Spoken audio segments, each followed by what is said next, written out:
상위 0.1%의 자영업자의 연 소득은 16억 정도가 나온다고 보면 되는 거고, 하위 20% 매장이랑 상위 20% 매장이랑의 소득 격차가 100배까지도 나는 거야. 잘 되는 자영업자는 아주 지금 잘 벌고 있고, 안 되는 자영업자는 빚만 쌓이고 있는 거야.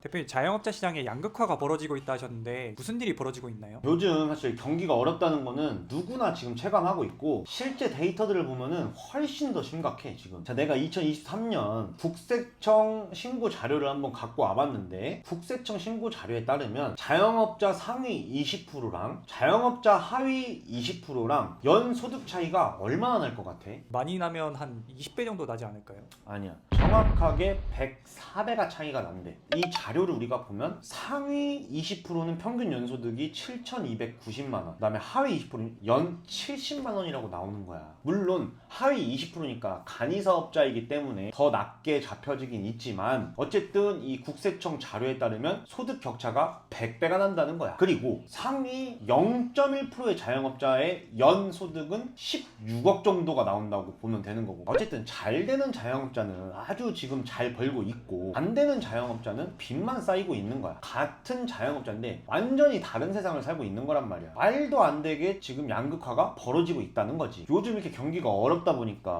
자영업자 사장님들이 사장님에서 라이더로 전환되는 경우들도 많다고 하더라고. 그러니까 당장 사장님들이 사실 부업으로 할 수 있는 일들이 라이더가 가장 친근하기도 하고, 단기간에 좀 돈을 그래도 좀 벌 수 있는 일인 것 같아. 사실 내 주변에도 이런 사례들을 내가 본 적이 있기도 하고, 마음이 안 좋고 사실 너무나 안타까운 일인 거지. 왜 이런 현상이 벌어지고 있는지에 대해서 심도 있게 한번 얘기를 해보자 오늘.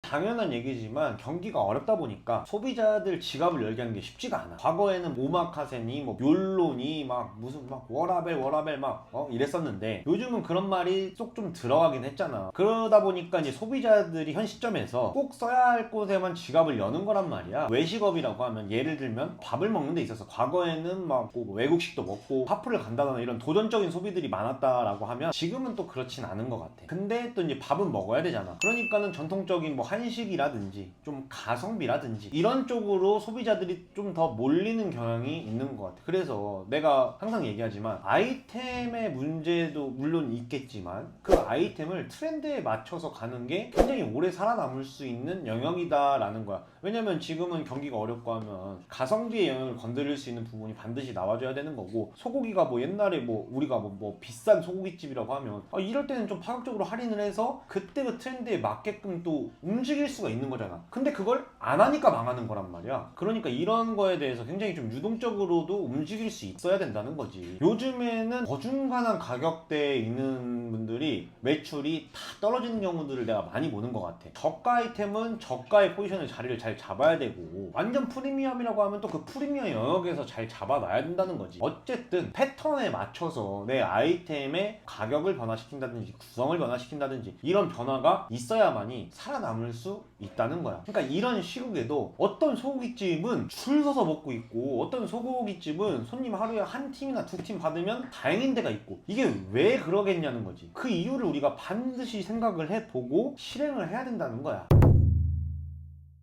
자, 그리고 두 번째로는 자이언트 자영업자의 등장이에요. 과거에는 우리가 매장에 입지만 좋고 맘만 있으면 잘 되는 경우들이 많이 있었어. 그리고 심지어는 저희 구석지 자리에서도 마케팅만 잘하면 줄 세우는 경우도 있었고. 근데 지금은 그렇지가 않아. 내가 항상 말하잖아. 매장은 맛, 서비스, 인테리어, 상권, 마케팅, 이 5가지의 영역에서 반드시 100점 만점 중에 80점을 넘어야 된다고 항상 얘기를 하잖아. 근데 이제 슬픈 현실이지만 상권의 영역을 보면 90점에서 100점 이렇게 점수를 맞는 사장님들은 일단은 입지부터도 만점을 맞고 시작해. 그러니까 출발선이 다르게 이미 시작을 한다는 거지. 출발선이 다르게 시작을 했는데도 불구하고 그런 자리에서 장사를 하는 사장님들이 인테리어 감각도 더 좋아, 소비자의 심리도 더 잘 알고 있어, 마케팅도 훨씬 더 많이 해, 가성비까지 좋아버려. 그러니까 소비자 입장에서는 과연 어떤 가게를 선택할 건가를 장사를 하고 있는 내 자신한테 한번 물어봐야 돼. 그 매장을 내가 이길 수 있냐는 거야. 그 매장을 이길 수 없으면 뭔가 또 다른 것들을 지속적으로 하고 실행도 해보고 해야 되는데, 사실 그렇게 하는 자영업자분들이 얼마나 되냐고. 장사가 없다고 가만히만 있으면 안 되는데 오히려 매출이 안 나오고 하니까 힘이 빠지고 뭐 여러저러한 이유로 오히려 더 쇠퇴하는 길로 가는 자영업자분들이 훨씬 많아. 그러다 보니까 하위 20% 매장이랑 상위 20% 매장이랑의 소득 격차가 100배까지도 나는 거야. 사실 경쟁이 그냥 안 되는 거라고 봐야 되는 거지. 우리 저번에 뭐 홍대 상권이나 이런 데도 보면 항상 메인 상권에는 어느 정도 바글바글 하지만 좀만 외곽으로 벗어나면 공실 투성이에 뭐 임대 문의 이런 경우들이 굉장히 많잖아. 그런 자리들을 들어가는 사장님들이 꼭 아직 마케팅이나 여러 가지에 있어서 그 좋은 자리에 있는 사장님들보다 역량이 떨어지는 분들이 들어가니까 우리나라 계속 폐업률 80%인 시대라는 거야. 요즘에는 이런 자이언트 자영업자, 이런 상위 20%의 자영업자 사장님들 같은 경우는 단순하게 막 장사만 해야지라는 목적으로 한다기보다 사업의 영역으로 좀 접근을 하는 부분도 있고, 계속해서 공부를 하고 그걸 실행하고 웬만한 마케팅 업체보다도 내 매장에 어울리는 마케팅이 무엇인지에 대해서도 정확하게 알고 있고, 모든 영역에서 공부를 하고 있는 게 느껴져. 그리고 내가 컨설팅을 가보면 확실히 잘 되는 매장과 안 되는 매장에 사장님과 대화를 해보면은 대번에 달라 그냥. 그리고 나도 내가 프랜차이즈 가맹 사업을 하지만 상위 20% 매장이 있고 하위 20% 매장이 있잖아. 하위 20% 매장들은 매장 문을 안 여는 점주님들도 수두룩해. 그러니까 이게 장사를 하지 않은 소비자들 입장에서 보면, 아니 어떻게 자기 장사를 하는데 문을 안 열고 그 제 시간을 안 지켜라고 물어보시는 분들이 많은데, 실제로 그런 사장님들이 굉장히 많아. 근데 어떻게 그것과 다르게 연중 무휴에 막 365일 일을 하고 항상 제 시간 지켜가면서 마케팅도 적극적으로 하고 이런 사장님들이랑 매출이 어떻게 같을 수가 있겠냐는 거지. 그래서 지금 이 영상을 보는 자영업자 사장님들도 반드시 한번 내면에서 체크를 해보셨으면 좋겠다는 거야. 우리가 항상 외부에서 요인을 막 찾으려고 하면 안 되고 내부에서부터 시작을 하고 나부터 그걸 인지를 하고 메타인지라고 하잖아. 그 메타인지라는 상태에서 하나씩 차근차근 개선을 해 나가야지, 계속 외부에서만 이유를 찾아봐야 아무것도 개선되는 건 없다는 거야.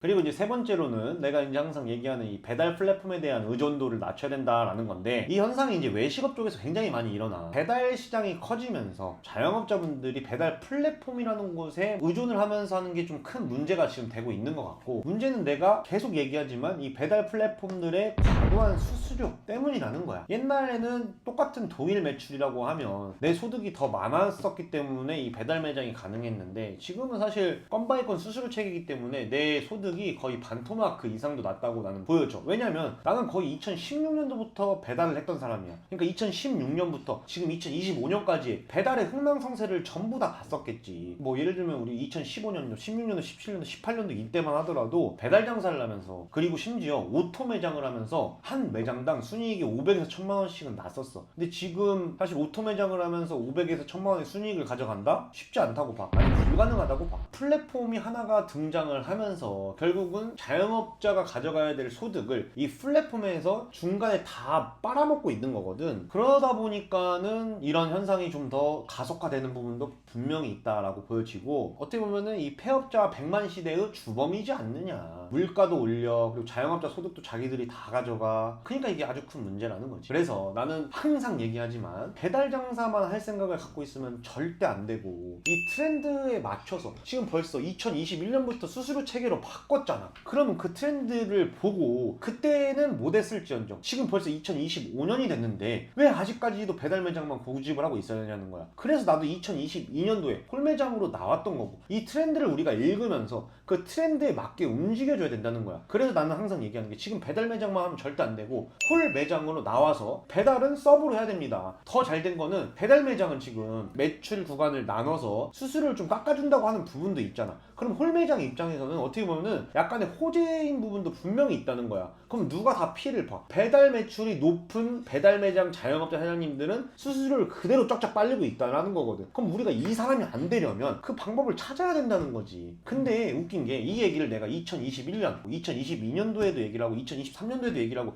2024년도에도 얘기를 하는데 안 움직여. 그게 너무나 안타까운 현실인 거야. 분명히 방법은 있고 그 트렌드에 맞춰서 움직이면 돌파구라는 건 반드시 존재하는데 그 돌파구가 있다라는 걸 인지를 하는데도 움직이지를 않아. 과연 이 상위 20%의 소득을 가져가고 있는 자영업자 중에 지금 배달 매장으로 하고 있는 자영업자들이 있을까? 라고 물어보면 너무 뻔한 답이 나오는 거잖아. 그래서 너무 나는 안타까워서 오늘은 좀 진심을 다해서 얘기를 드리는 것 같아. 그래서 만약에 배달 매장을 하고 계신다고 하면 반드시 풀 매장으로 나갈 생각을 해야 되고, 풀 매장을 나가기 이전에도 많은 준비들을 해서 나가야지 그냥 무턱대고 장사를 좀 하지 않았으면 좋겠다.